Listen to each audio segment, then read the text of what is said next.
There should be something which inspires you to write, which helps you to write the way you write.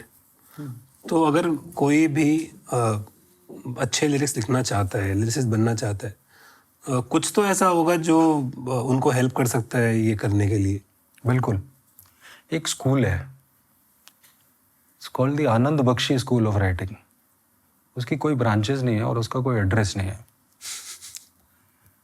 उसकी कुछ किताबें शायद कहीं छपी होगी, रेडियो पे उनके गाने बहुत बजते हैं, प्लेलिस्ट में भी आप आनंद बख्शी टाइप करो तो आपको उस स्कूल में एडमिशन मिल जाएगा.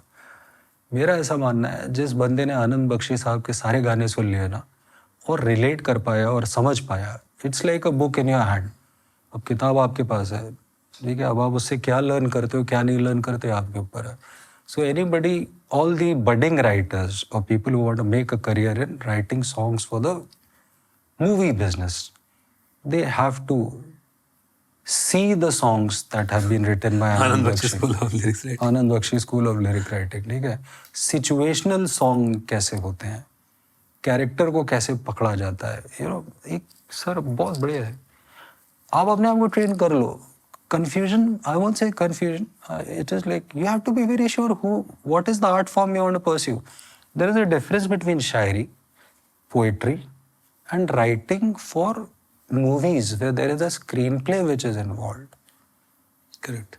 So you need to be very very focused कि तुम क्या करना चाह रहे हो बैठ के. Yes, you are interpreting a specific character and emotions. हाँ, वो अगर कर रहे हो ना तो बख्शी साहब की जो राइटिंग है वो आपको सब कुछ सिखा देगी. ऐसा दूसरा है जो करते थे, हाँ definitely, but the way Bakshi साहब एम्ब्रेस्ड इट ना, इट्स फैंटास्टिक. मुझे बहुत अच्छा लगता है वो.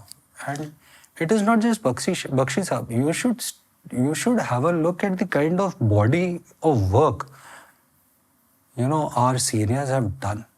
You look at Javed Akhtar साहब, सागर जैसी आंखों वाली ये तो बता तेरा नाम है क्या, तू दिल में मेरे है दर्द डिस्को. ठीक है, look at the range, look at the variety. घर से निकलते ही कुछ दूर चलते ही रास्ते में उसका घर, रास्ते में उसका घर.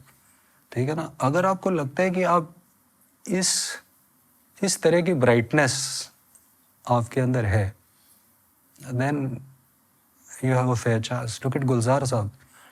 मतलब the writing is what. तारसिम भाई, मेरा कुछ सामान आपके पास पड़ा है, शायद सावन के कुछ भीगे दिन रखे हैं, वो लौटा दो. उनके तो गुलजार साहब के तो कितने हैं. Then it becomes this. उनका स्टाइल ही अलग है. करेक्ट. ठीक है. तो ये गुलजार साहब को मुझे कभी-कभी 2-3 बार लगता है सुन के समझने के लिए कि वो बोलना क्या चाहते हैं. कुछ ख्वाब तो आंखों में, कुछ चांद के तकिए तले. I remember those songs that are too deep meaning. मैं तो सपने में भी कभी नहीं सोच सकता हूँ कि मेरा थॉट प्रोसेस वहां तक जाएगा. मेरा नहीं, बहुत You have to be in that zone. किसी का भी नहीं जा सकता है, किसी का भी नहीं जा सकता है. ये सब खूबसूरती है. So I think what you are saying is, अगर आप जो भी हमारे अच्छे लिरिसिस्ट हैं, जो इतने सालों से रहे हैं, अगर आप उनको पढ़ना शुरू करें या ये सोचना शुरू करें कि ये सिचुएशन थी, इस सिचुएशन पे इन्होंने ये लिखा था, तो इन्होंने क्या सोचा होगा, तो you'll be able to relate to it and your writing might improve. वो होती नहीं थी ना. आप question sample question paper solve करते हो ना किसी भी एग्जाम से पहले. So I think that's a good practice. One should do that. How the world treats you is entirely in your control. True. It's not in anybody else's control.